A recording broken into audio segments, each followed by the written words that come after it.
اللہم انا نعوذ بک من زوال نعمتک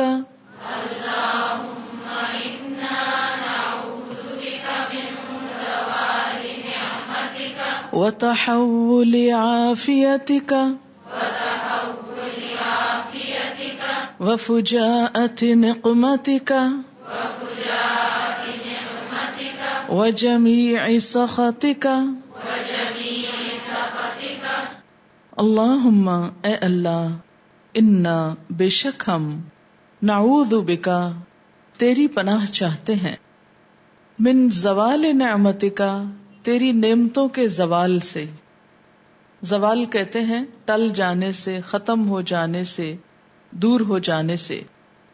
یعنی اے اللہ تو ہمیں اس بات سے محفوظ رکھ کہ جو نعمتیں تو نے ہمیں دے رکھی ہیں وہ ہم سے کہیں چلی نہ جائیں، دور نہ ہو جائیں، چھن نہ جائیں.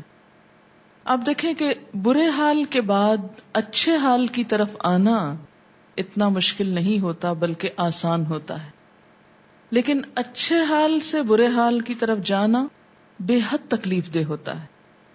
اوپر سے نیچے گرنا انسان کو توڑ کر رکھ دیتا ہے، انسان کی صلاحیتیں چھن جاتی ہیں.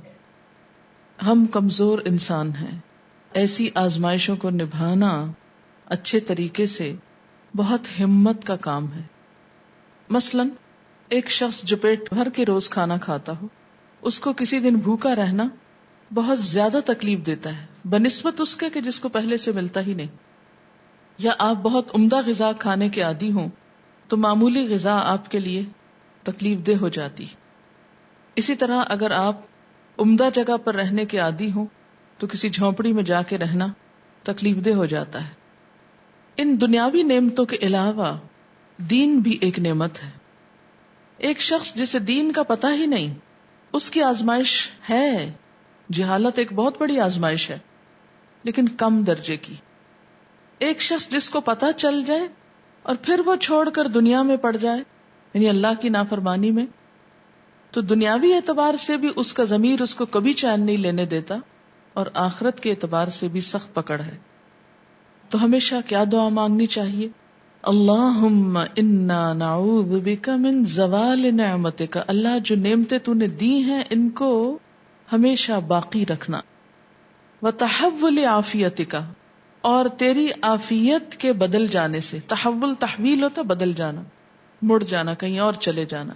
یعنی جو تو نے امن، چین، اطمینان، سکون دے رکھا ہے یہ ختم نہ ہو، یہ ٹل نہ جائے، ختم نہ ہو جائے. وفجاءۃ نقمتک، اور تیرے اچانک سزا کے وارد ہونے سے. فجاءت، فجأہ کہتے ہیں اچانک، یعنی کوئی مس ہیپ ہو جانا.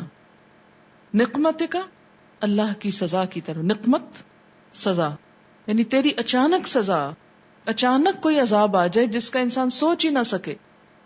کوئی آندھی طوفان آ جائے، کوئی آگ بھڑک اٹھے، کوئی زلزلہ آ جائے، کوئی ایسی آفت آ جائے کہ جس کے لیے ہم پریپیئرڈ ہی نہ ہوں.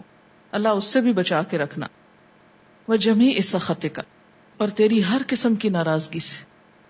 اس بات سے تیری پناہ میں آتے ہیں، تیرے حوالے اپنے آپ کو کرتے ہیں کہ تو ہمیں اچھے حال سے برے حال میں لے جائے. اور اس میں سب سے اہم چیز کیا ہے کہ تیری رضامندی کے بعد تیری ناراضگی ہو. اگر تو راضی ہے تو ہمیشہ ہم سے راضی ہی رہے.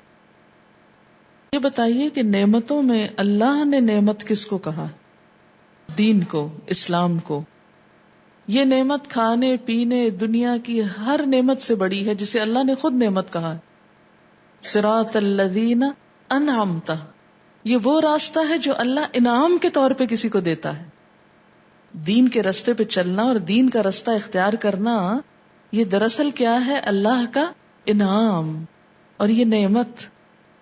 تو سب سے پہلے تو یہی سوچ کر، جب آپ سوچیں کہ اللہ مجھ سے نعمت چھیننا نہیں، تو دل میں یہی تصور رکھیں کہ جس راستے پر میں چلی ہوں اس سے پھیرنا نہیں. ہماری پرائرٹیز نہ بدلیں کبھی.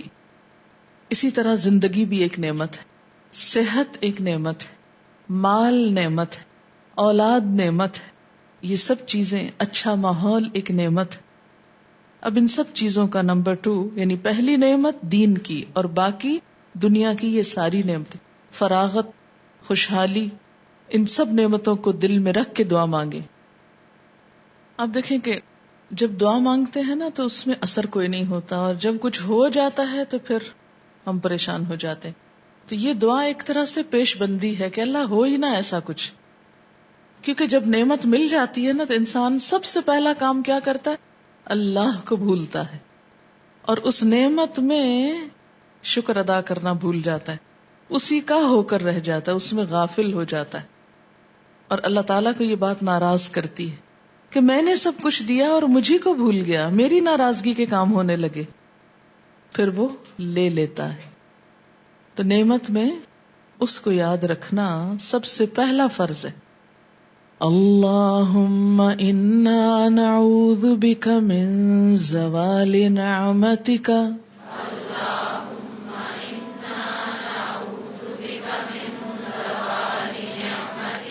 وتحول عافیتک وفجاءت نقمتک وجمیع سخطک